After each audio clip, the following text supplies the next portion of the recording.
Thanks so much, Caroline.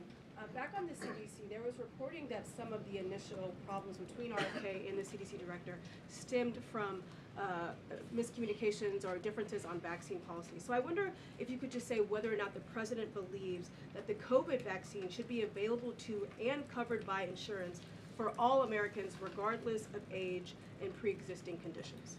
What I will tell you is that... What's up, Patriots? Welcome back to the channel. Today, we've got another example of how the Biden administration and the federal health bureaucracy continue to play games with COVID policy, even though they swear the public health emergency is over.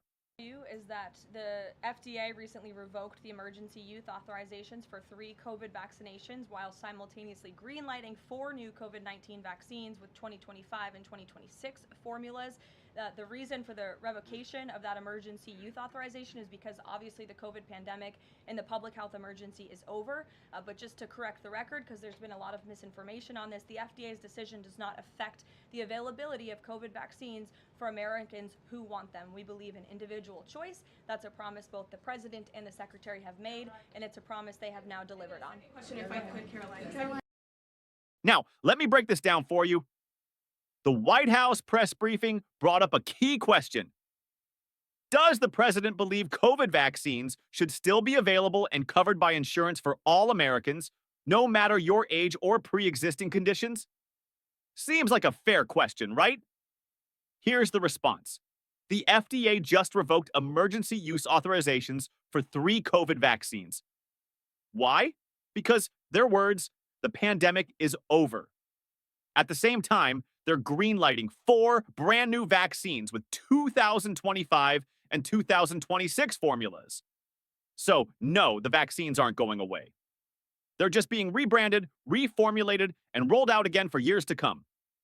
Now, here's where it gets interesting. The administration says this change doesn't affect availability. You can still go get your shots if you want them. And they're bragging that this is all about individual choice. Well, forgive me if I don't clap my hands in gratitude. Because let's not forget, just a couple of years ago, this same government was doing everything in its power to strip away choice. People lost jobs. Families were forced apart. Military members were kicked out of service. Kids couldn't go to school unless they followed the mandate madness. And now they stand up there at the podium and say, we believe in individual choice. Give me a break. Folks, this is classic DC politics. They shift the narrative when it benefits them. When they wanted control, they forced compliance.